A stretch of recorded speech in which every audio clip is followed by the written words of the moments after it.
बाबा जी, एक अंतिम प्रस्ताव से ये करना चाहूँगा कि आपने जिन किसानों की फसलें नष्ट होती हैं,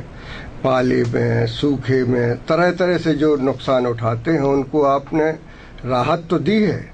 और खेतों को, उनकी ज़मीन के रकबे को इकाई मान कर दी है, परंतु वो ना तो सामयिक है ना उससे किसान संतुष्ट है। आपने कोई नई योजना, चूँकि आप किसान हैं, आपने निश्चित रूप से उनका दर्द जाना होगा, सरकार क्या करने जा रही है?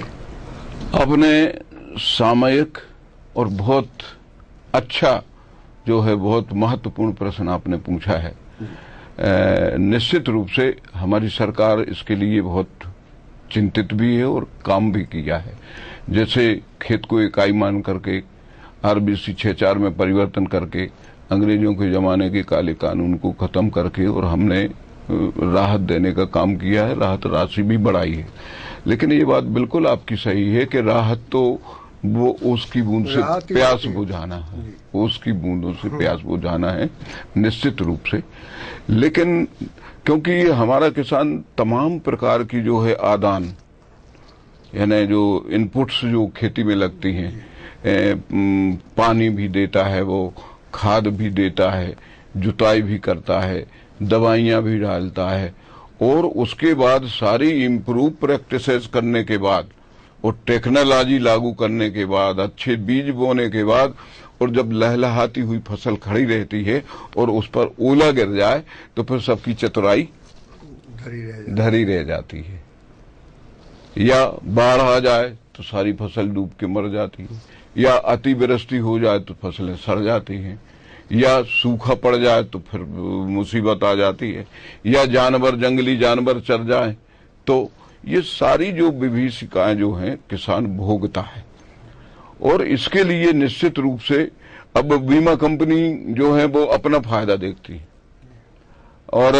यदि हमने चने की फसल बोई है और गेहूं की फसल बोई है और उनने देखा कि पाला लगा, तो वो अधिसूचना काय की करते हैं, गेहूं की करेंगे,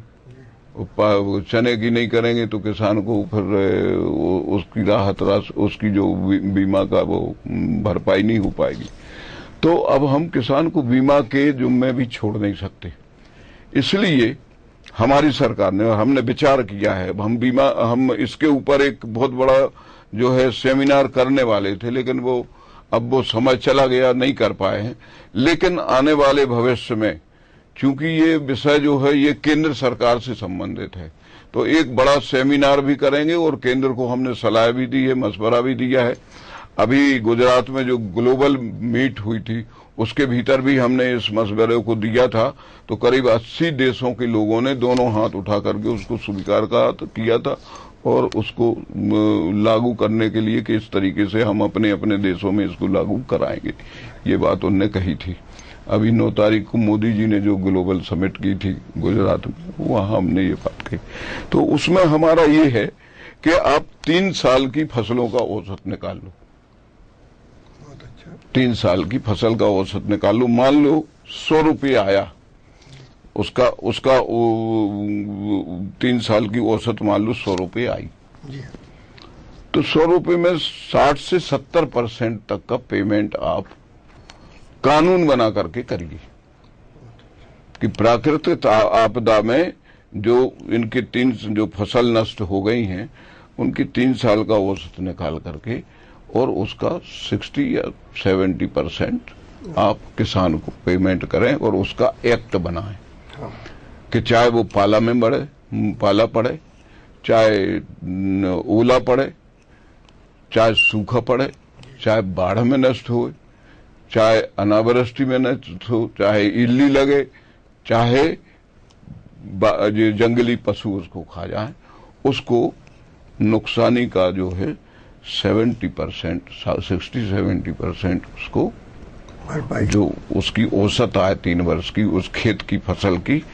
वो उसको भरपाई कर। ये सबने मान लिया, सबने कहा कि ये बहुत अच्छा सुझाव। हम आने वाले समय में हमारी कोशिश होगी कि केंद्र सरकार इस कानून को बनाए। ये जो तमाम एक्ट वो जबरदस्ती बनाते चले जा रहे हैं जिनका कोई औचित्य नहीं है,